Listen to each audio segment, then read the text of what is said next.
হ্যালোইনের সাজসজ্জা ও ক্রিসমাসের আলোর সাজের মতোই বিশ্বজুড়ে জনপ্রিয়তা পাচ্ছে অক্টোবর। এ সময়ে বাড়ির আশপাশের বাগানে নানা রকম ভয় মিশ্রিত আলো ও সাজের প্রদর্শনী দেখা মেলে পশ্চিমা দেশগুলোতে।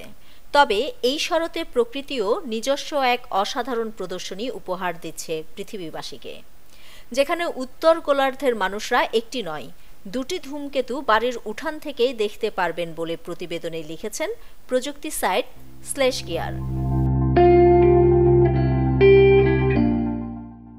প্রথম ধূমকেতুটি C/2025R2 নামের, যা 19 অক্টোবর পৃথিবীর সবচেয়ে কাছে আসবে।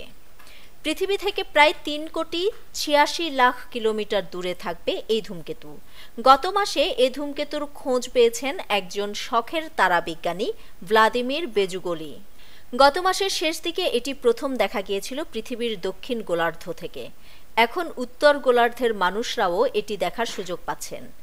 শহরের আলো বা আলো দূষণ থেকে যত দূরে থাকবেন, ধূমকেতুটি তত স্পষ্টভাবে দেখার সুযোগ মিলবে।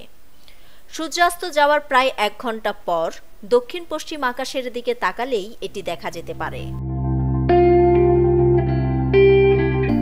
খালি চোখে দেখা গেলেও দূরবীন ব্যবহার করলে আরও স্পষ্টভাবে এর দেখা মিলবে। আরও ভালোভাবে দেখতে চাইলে পর্যবেক্ষণ উপযোগী কোনো টেলিস্কোপ ব্যবহার করা যেতে পারে। এ মাসে দেখা যাওয়া দ্বিতীয় ধূমকেতুটির নাম C/2025A6। ধূমকেতুটি আবিষ্কৃত হয়েছিল গত বছরের জানুয়ারিতে। নিউজ ডেস্ক, দৈনিক পূর্বকোণ।